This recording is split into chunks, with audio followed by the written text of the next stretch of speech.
DM tender, টোটোতে কেউ পয়সাও দেবে না। কতবার বলবে ভাই? আমার কথা যে শুনবে, বিরোধী দলনেতা বলছে টোটো চালায় বাধ্য হয়ে তোমরা 1000 টাকা মমতাকে দেবে না, 1000 টাকা মমতাকে দেবে না, চোর মমতাকে। পরিষ্কার কথা, আমার কথা শুনলে দেবে না। আর তোমাদের যদি বাধা দেয় আমি বুঝে নেব। 23 সালে দেখছি, 24 সালে দেখছি, এবারে আরো বেশি করে দেখছি। মানে হিন্দুরা তো সুরক্ষিত নয়, সাথে সাথে হিন্দু দেবদেবীরাও সুরক্ষিত নয়। এটা প্রশাসন, পুলিশ বলছে। এটাই দুর্ভাগ্য, এটাই দুর্ভাগ্য। হিন্দুদের ঐক্যবদ্ধ হতে হবে এবং রাষ্ট্রবাদী মুসলিমদেরও সাথে নিতে হবে। আমার একদিকে আমাদের আব্বাস দাঁড়িয়ে আছে, একদিকে মাসুদ দাঁড়িয়ে আছে। সবাইকে এক পাত্রে ফেলবেন না, কিন্তু এরা সংখ্যায় কম, এরা বুঝাতে পারে না।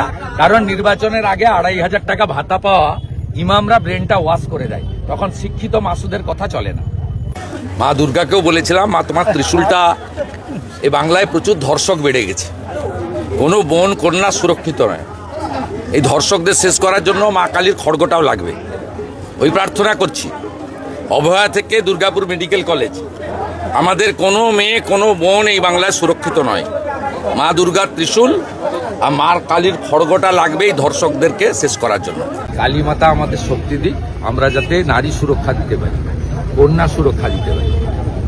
মুখ্যমন্ত্রীর মতো ওইভাবে ভাষা বলা উচিত না। গার্ল চাইল্ডরা রাত্রে বেরোবে না, কেন? কালী পুজো তো রাত্রে হবে, তাহলে মেয়েরা প্রতি থাকবে না, পুষ্পাঞ্জলি দেবে না।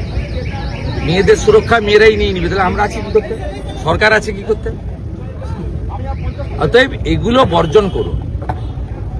ভারতকে আমরা মাতা বলি, কন্যা আমাদের রত্ন, তাদের সুরক্ষিত রাখার দায়িত্ব আমাদের। এই যে গন্ডি কেটে দেওয়া হলো, কোথাও কি একটা নিয়ন্ত্রণ করে কোন ইস্যুতে? মানে এই যে ধরুন নারীদেরকে রাত্রিবেলা বেরোনো, তো আফগানিস্তানেও বলছে কিনা সন্দেহ আছে। আফগানিস্তানে যারা শাসক আছে তারাও বলছে কিনা সন্দেহ আছে। এটা বলা উচিত হয়নি। উনি কোনো দলের নেত্রী নন, রাজ্যের প্রশাসনিক কর্তৃক, পুলিশ মন্ত্রী। উনি আমাদেরকে, আমাদের বোনেদের, মেয়েদেরকে প্রোটেকশন দেওয়ার দায়িত্ব ওনার। ওনার মুখ থেকে এই ধরনের কথা আসা মানে এটা অত্যন্ত বিপজ্জনক। এবং আমাদেরকে, মানুষজনকে ভাবতে হবে যে এই ধরনের পুলিশ মন্ত্রী মুখ্যমন্ত্রীকে রাজ্যে রাখবেন কিনা। কারণ মানুষের কাছে একটা বড় সুযোগ আগামী কয়েক মাসের মধ্যে আসছে। সেই সুযোগটা মানুষ যদি কাজে লাগান, তাহলে অন্তত যোগী আদিত্যনাথজি যেভাবে মহিলা সুরক্ষা দিচ্ছেন, আমরাও এই রাজ্যে সেটা দিতে পারবো।